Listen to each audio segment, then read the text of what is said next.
오케이. 다음에 16과 270쪽.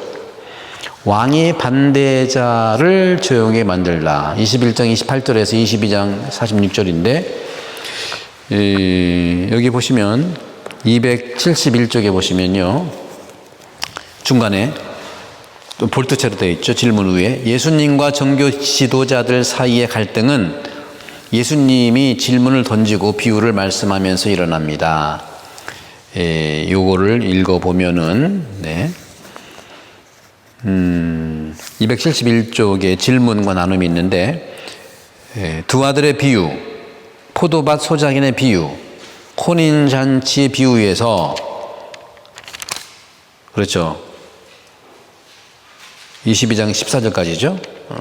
14절까지 혼인잔치 비유에서 어떤 공통적인 주제를 발견할 수 있을까요? 그렇죠? 네. 두 아들의 비유는 포도밭에 가서 일하려고 했는데 맏아들은 싫어요 했는데 나중에 갔어요. 근데 또 다른 아들은 갈게요 한 다음에 아버지 한 다음에 안 갔어요.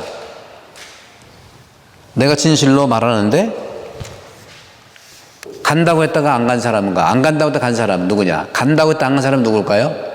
바리새인하고 율법학자 종교 지도자래요. 예, 하나님 당신 나 압니다 하면서 안 가는 거예요. 사람들을 하나님만 인도하지도 않아. 근데 싫어요 했다가 나중에 간 사람은 창녀, 세리, 소위 죄인들 이런 사람. 처음에는 예수님만 하나님한테 죄를 지어서 떨어져 나갔지만 회개하고 해서 다시 하나님께 예 간다고 그랬잖아요. 이거를 얘기하는 거거든요. 우리는 어떤 모습일까? 우리는 두 가지 다 존재할 수 있어요. 그죠? 예 했다가 아니요 할 수 있고 아니요 했다가 갈 수 있고. 왜? 중요한 것은 회심에 있는 것이죠. 진실로 말한다. 세리와 창녀들이 너희보다 먼저 천국에 들어간다 하는 거죠. 사실 요한이 와서 의로운 길을 가르칠 때 너희는 그를 믿지 않았지만 세리 창녀들은 그를 믿었다. 너희는 그것을 보고도 생각을 바꾸지 않고 끝내 그를 믿지 않았다 하는 거죠. 근데 두 번째도 마찬가지예요. 포도밭 소작인의 비유. 이것도 소작인을 포도밭을 일구라고 임자가 포도밭을 일구 울타리를 치고 확을 파고 탑을 세웠는데 또 소작인들에게 도지를 주고 떠나갔는데 포도철이 됐는데 자기 몫을 받아 소출을 받아오라고 소작인들에게 종을 보냈어요. 주인의 종이에요. 소작인들이. 근데 안 한 거예요. 이게 다 바리새인들이거든요. 율법학자들이거든요. 다 막아버린 거예요. 주님한테 안 바치는 거예요. 그럼 뭘 안 바쳤겠어요? 소출을 안 바쳤는데 소출은 뭐죠? 포도밭의 소출은 뭐예요? 포도잖아요. 포도는 뭘 얘기하죠? 포도는 사랑이에요. 사랑. 사랑을 안 하는 거야. 얼고 매기만 하는 거죠. 무관심해 아예 무관심. 사랑의 반대는 미움, 불신, 무관심. 몇 번? 3번이 핵심적인. 예수님이 얘기하는 3번이라는. 자, 그 다음에 혼인잔치 비유도 마찬가지예요. 혼인잔치 비유도 다 혼인잔치 초대했는데 아무나 안 가. 그래서 되는 대로 데려왔더니 가득 찼는데 예복을 입지 않았어. 그 예복이 뭘까요? 예복? 사랑의 예복이에요. 가기만 했지 사랑의 예복을 입지 않고 사랑을 실천하지 않았다는 거예요. 그래서 부르심을 받은 이들은 많지만 선택된 이들은 적다는 거죠. 다 불렀지만 사랑의 옷을 입어야 되잖아요. 평소에 조금씩 이렇게. 다음에 271쪽에 두 아들의 비유는 추석사제들과 백성의 원로들에 대해서 무엇을 밝혀줄 수 있을까요? 21장 28절에서 저번에 했던 거네요. 예. 소작인의 비유. 두 아들의 비유 말씀드렸고 같은 내용들이니까. 다음에 272쪽에 나는 수동적으로 3번 수동적으로 저용했던 아들과 공격적으로 저용했던 아들 가운데 어느 아들을 더 공감합니까? 첫째 아들이요, 둘째 아들이요. 이거는 첫째 아들은 바리새인들, 둘째 아들은 죄인들, 창녀, 회개한 사람들. 나는 어느 쪽에 더 공감되느냐 하는 거죠. 4번 소작인에 대한 비유는 지도자들을 격노하게 합니다. 그들은 예수님께서 왜 그 비유를 말씀하셨다고 생각할까요?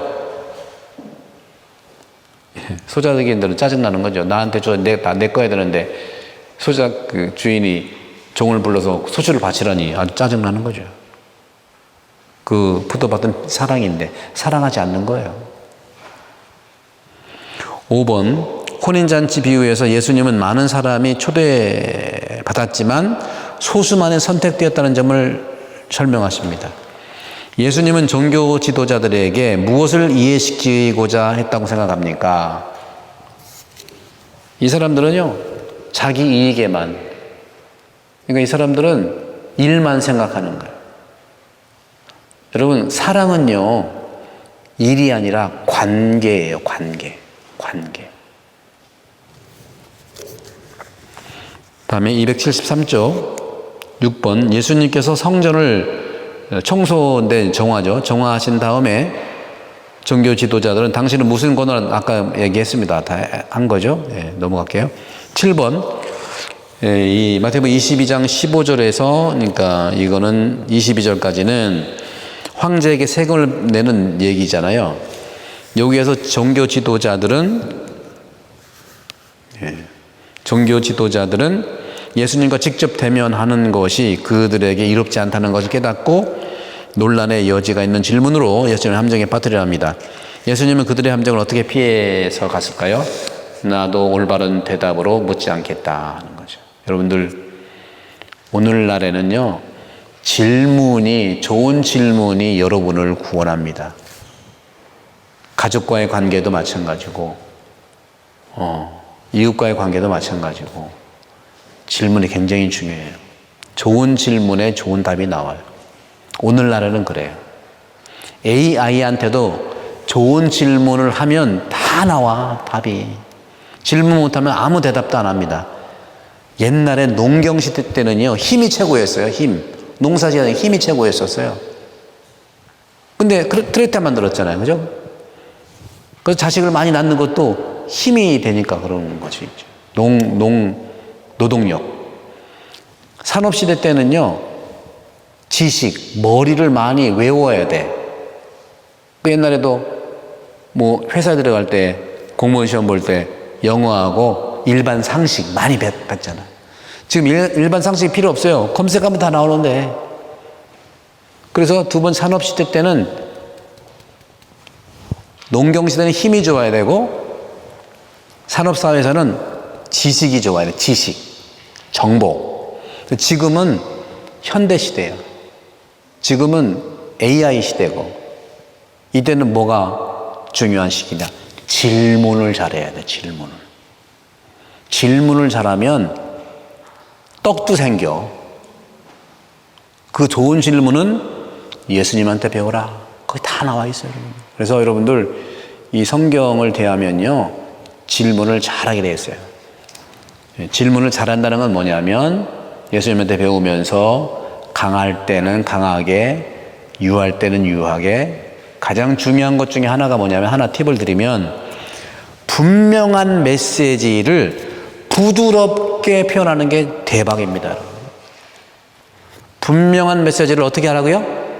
부드럽게 해야 돼. 근데 애매한 거를 강하게 얘기해. 그럼 다 도망가. 분열되고 아주 그냥 안 만나 다시는 힘들어. 근데 분명한 메시지를 부드럽게 상대방의 입장에서 그러려면 첫 번째 팁이 경청이 중요해요. 듣는 게 최고예요. 듣고 하면은 답이 거기 나오는데 안 듣고 말하다 보면 서로 분쟁만 생기는 거죠. 자, 그렇게 보시고 됐죠? 그 다음에 8번 바리사이들이 세금 문제로 예수님을 함정에 빠뜨릴 수 없기 때문에 사두가이 사람들은 논란이 되는 부활 주제를 들고 나왔습니다. 예수님은 이 상황을 어떻게 처리했나요? 이게 이제 부활 논쟁이에요. 22장 부활 논쟁인데 여기서 이제 수혼제라는 걸 얘기해요. 수혼제는 뭐냐면 유대에서 형하고 살다가 형수가 죽었어. 그 형수를 내쫓을 수 없어요. 왜? 구약에서는요 과부가 가장 돌봄 대상 1등이에요. 과부, 고아, 아픈 사람, 이게 아예 1등, 율법서에 다 나와 있어요. 그러니까 이 수혼제의 목적이 분명한 건데, 이 바리사이들은 이걸, 아니, 사두가이들은 이것을 트집 잡는 거예요. 좋은 질문이 나올 수 없죠. 당연히. 마음보가 이게 보통 고약하고 나쁜데 좋은 게 나오겠어요? 예수님은 항상 근본적인 선을 지향하는 질문을 하는 분입니다. 그래서 분명한 메시지를 부드럽게 하는 거예요. 이 사람들은 분명한 메시지도 없고 그걸 갖다가 강요하고 흐트러뜨리고 이러는 거예요.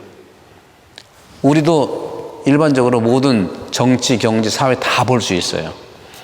이 공동체가 정말 훌륭한 공동체다. 이 공동체가 정말 힘든 공동체 알아보려면, 힘든 공동체는요, 위에서 결정을 다 하다라는 거예요. 이건 정말 복음도 아니고 교회도 아니에요. 교회도 옛날에는 그렇게 했었어요. 불과 한 30년 전만 해도, 아니에요, 10년 전만 해도 신부님에 따라 다르기 때문에 무조건 혼자 지시하는 거가 안 됩니다. 교황님이요, 1962년부터 60년 동안, 60년대, 70년대, 80년대, 90년대, 2000년대, 2010년대, 60년 동안 대박 예수님 같은 교황님을 모신 거예요. 1962년도에 공의회를 소집한 분이 누구냐? 요한 23세예요. 요한 23세 공의회, 2차 받은 공의회를 열었어요. 거기 뭐냐? 지시하지 말고 성령에 이끌려서 하느님 백성의 교회로 만들어. 하느님 백성의 교회, 하느님 백성들로부터 듣는 백성교회. 뭔지 알죠? 백성교회. 백성들의 이런 제언과 뜻을 모아서 하느님의 뜻과 만나게 하는 게 중요하다. 한 사람이 지시해서 움직이는 것은 교회가 아닙니다. 독재국가예요. 지금도 많은 독재국가 그렇게 하잖아요. 그렇게 하다가 절단난 데가, 뭐 최근에도 우리나라 그랬잖아요. 불보듯 뻔한 겁니다. 저는 정치 얘기하는 거 아닙니다. 수천 년 동안의 이러한 공동체에 대한 부분이에요. 그래서 1차 바티칸 공의회는요, 2차 바티칸 공의회가 1962년에 있었는데 1차 바티칸 공의회 때는 이런 부분이 강했어요. 위에서 은총이 내려오니까 그걸 그대로 명령으로 안 그럴 거예요. 은총은 선물이에요. 그리고 하느님의 뜻과 인간의 응답과 인간의 제안이 만나는 것이에요, 이게. 그 정점에 누가 있냐? 예수님이 있는 거죠. 왜? 예수 그리스도는 하느님의 아들 그리스도와 인간의 아들 예수가 종합 연대하고 있잖아요. 똑같은 거예요.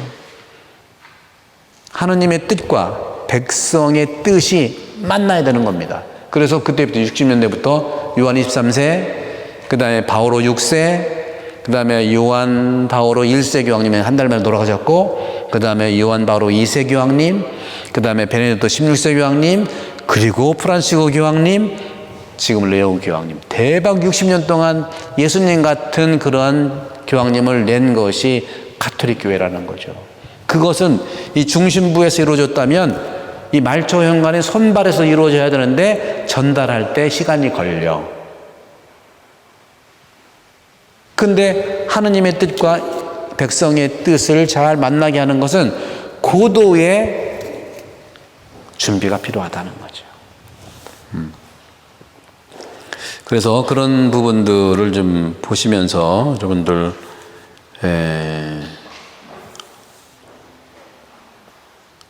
여기 사두가에 대한 수원제 얘기를 하다가 그랬는데 예수님도 그런 부분은 잘 하셨거든요. 그래서 이 사두가의 수원제라고 하는 것이 그런 의미가 있다고 그랬잖아요. 형이랑 살다가 형이 먼저 세상을 떠나면 그 형수를 및 동생하고 사는 거예요. 또 동생도 그러다가 그 동생이 또 살고 같이. 그러니까 이거는 과부를 돌보고 존중 여기는 제도지 무슨 이상한 제도가 아니에요. 유목민들 사이에서 있는 그런 부분들. 그런데 이 사두가이들은 요걸 트집을 잡아가지고 그 여자는 부할 때에 그 여자는 7 가운데 누구의 아내가 되냐? 그들이 다 그 여자를 아내로 맞아들였으니 말이다. 그러니까 예수님이 그래 기가 막히고 고가 막힌다 하면서 너희는 성경도 모르고 하나님의 능력도 모르니까 그렇게 잘못 생각하는 거다. 잘못 생각한다는 거. 그게 사탄이거든요. 나쁜 생각이 사탄이에요, 여러분들. 여러분도 나쁜 생각이 들어오면은 딱 끊어버리는 게 중요해요. 그러니까 나쁜 생각이 아닌가를 쫙 여러분들이 이제 식별을 해야겠죠. 나쁜 생각이 아닌가는 뭐냐면 내 생각이냐 아닌가를 그러니까 나쁜 생각은 주로 밖에서 오긴 하지만 내가 동의할 도기 때문에 내가 끊어야 되는 거죠. 그러면서 부활 때는 장가드는 일, 시집가는 일도 없으니 하늘에 있는 천사들과 같이 되는 거요. 그리고 죽은 이들의 부활에 대해서는 하느님께서 너희에게 하신 말씀을 아직도 안 읽어봤나? 나는 아브라함의 하느님, 이삭의 하느님, 야곱의 하느님 이렇게 말씀하셨잖아요. 그분께서는 죽은 이들의 하느님이 아니라 산 이들의 하느님이시다 했더니 군중들이 감탄하는 거예요.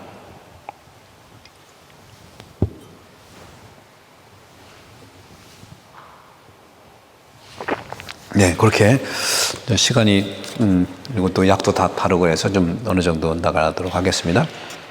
그런 건 아시고 이렇게 근본적인 거를 모르면 성경을 더 들어가서 볼 필요가 있겠죠. 10번 보면 마지막으로 예수님은 바리사인들에게 딜레마를 제기해서 그들을 침묵하게 합니다.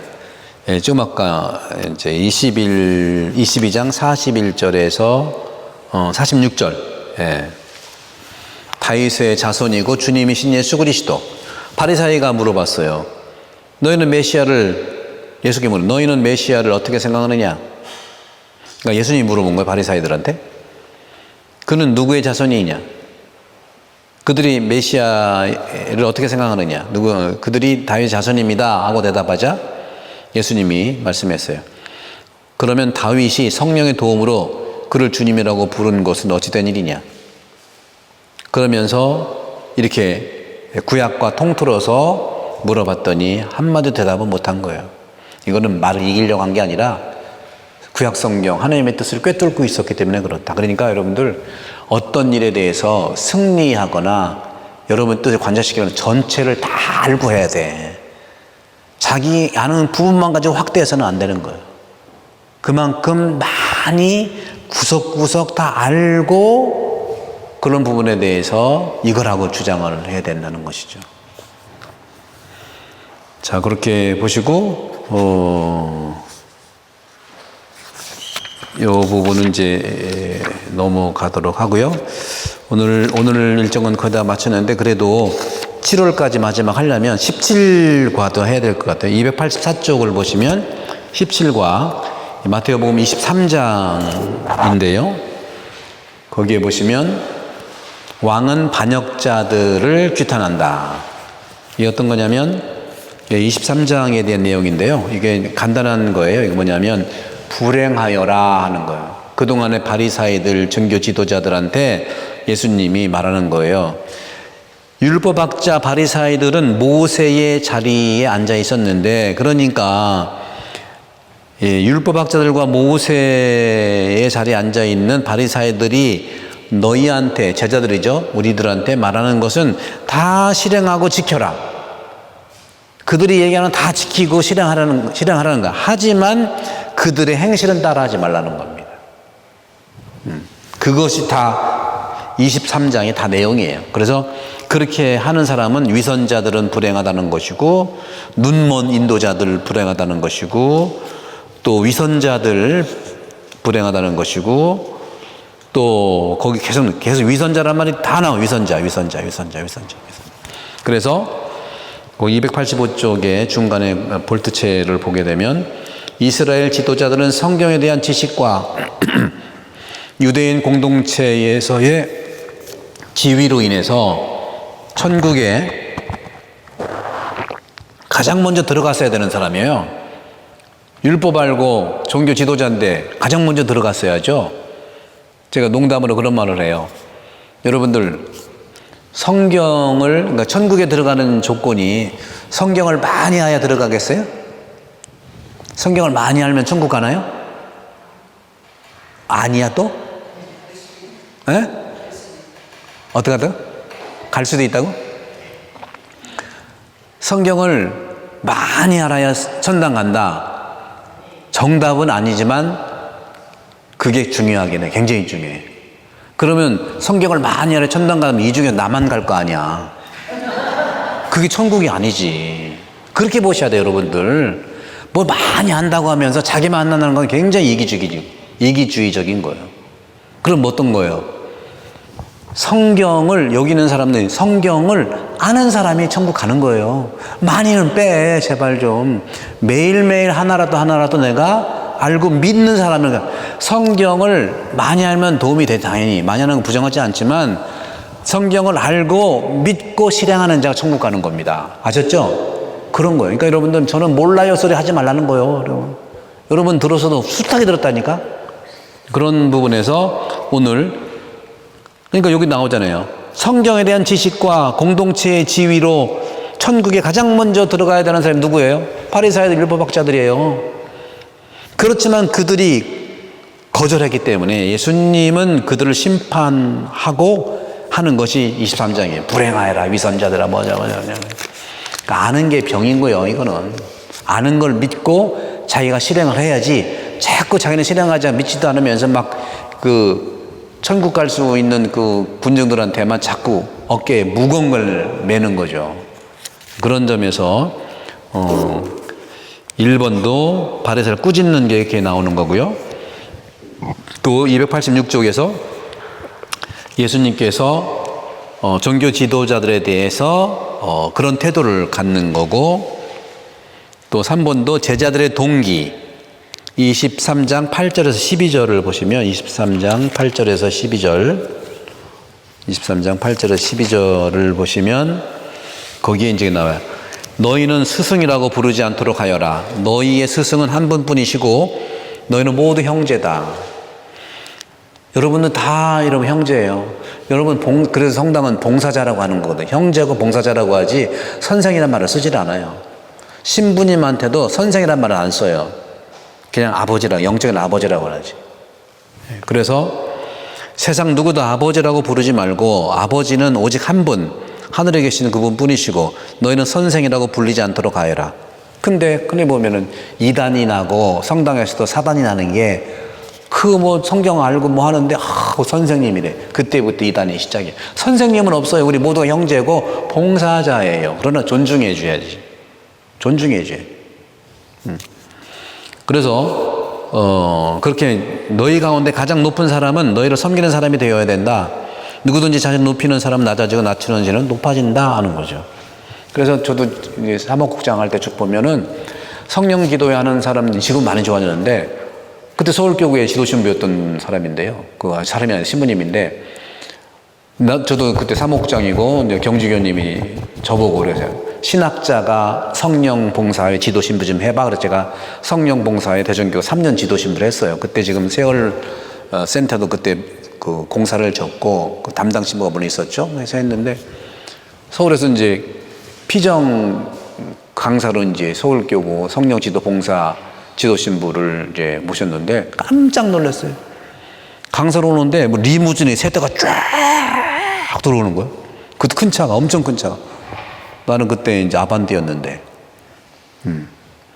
그러더니 앞에서 쫙 내리더니 뒤에서 문을 쫙 열어주는 거예요. 그러니까 지도신부가 딱 나오는 거예요. 나는 무슨 회장님 오시는 줄 알았어. 섬김을 받을 사람, 섬기러 오는 사람이 아니야. 받아. 더 놀란 거는 제가 됐다 뭐라고 했거든요. 이게 지나간 얘기니까 하는 소리예요. 이제 마지막 이튿날인가 가서 이제 미사할 때 같이 있었어요. 강로는 이제 그분이 하시니까. 하는데 강로 때 뭐라고 하냐면 말이죠. 여러분들 어제 오늘 피정 처음 오는 사람 손 들으래. 성령 봉사에는 그분들이 멤버들이 있기 때문에 처음 오는 사람 없고 계속 하는 거거든요. 안 들으니까 그러면 내일 마지막 시간인데, 내일은 여러분들 엘러지 있는 음식 치유해 줄 테니까 엘러지 있는 음식 다 가져오랴. 내가 속으로 미쳤네. 그렇게 이상한 강론을 하는 거예요. 그 자리에 가면 또 어려우니까 끝난 다음에 내가 불러가, 시모님 강론을 왜 그렇게 하십니까? 시모님이 엘러지 치유하는 의사예요? 시모님 제가요 여기 손 들어가니까 다 어제 들었던 사람이고 그래가지고 새로운 게 그거냐, 성경에 나오냐고요. 되게 제가 뭐라고 다 고쳤어요. 바리사이가 그런 거 아니냐, 이게. 자꾸 겁을 주고. 지금도 마찬가지예요. 유튜브에 나오는 분들 중에 다는 안 그런데 간혹 복음이 아닌 걸로 교우들한테 압박을 줘. 빗나간 신앙을 할 수밖에 없는 것을 줘. 근데 교우들은 그걸 모르는 게 더 문제야. 그람을 따라. 그래서 그 사람이 한 번 보면 수만 명이 보는 거예요. 죄의식 조장하고. 근데 그분은 죄의식 조장한다고 안 해요. 근데 그 내용이 그래요. 물론 저는 신학자이기 때문에 좀 예민하게 보는 것도 없지 않아 있어요. 근데 예수님 말씀대로 해야 되잖아요. 예수님이 그렇게 강요한 것도 아니고 오히려 바리사이들에게 강요했거든요. 너 흥분하면 안 되지. 그런 겁니다. 그래서 여러분들 눈먼 인도자가 꽤 있다니까. 여러분들 성경 말씀이 현실이에요. 여러분들. 그래서 눈 똑바로 뜨고 복음 말씀을 듣고 이렇게 교회 2000년 동안의 영성가들 또 성경가들 이분들의 지침을 좀 받으셔야 된다. 그러니까 단 한 가지예요. 죄의식 조장하는 거 여러분 믿지 마시고 압박감 느끼는 거 여러분들 물리치세요. 예수님은 자유롭게 선택하도록 초대해 주신 분입니다. 아셨죠? 근데 아멘을 해야 돼. 여기는 또 아멘을 안 해. 거기는 조금만 하면 아멘 아멘 아멘 그러는데 안 하는 게 좋아. 다음에 5번. 그러니까 선생님 스승이라고 부르지 말라고 했는데 어서 나오십시오 하고 무슨 총회장 대기업 회장인 줄 알았어요 제가. 다음 5번. 예수님의 제자들에게 주신 가르침들은 어떻게 내가 겸손한 태도를 갖도록 격려해야 됩니까? 그렇죠. 겸손하게 반대로 바리사이보다 반대로 하시면 돼요. 말씀드렸죠. 주님이 말씀하셨어요. 바리사이들이 율법학자들이 말하는 것은 다 실행하고 지키라고 했어요. 그러면 돼. 그러나 뭐는 본받지 말라고요? 나와 있는 행실은 따라하지 말라는 거.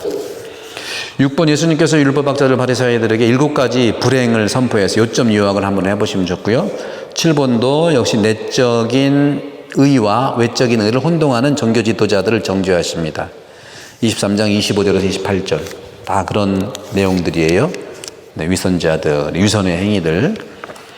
그다음에 예수님께 8번에 287쪽에 8번 예수님께서 조상들이 저지른 죄를 반복하고 있는 종교 지도자들에게 이전 모든 세대에서 흘린 의로운 피에 대해 책임을 지게 된다고 말씀하십니다.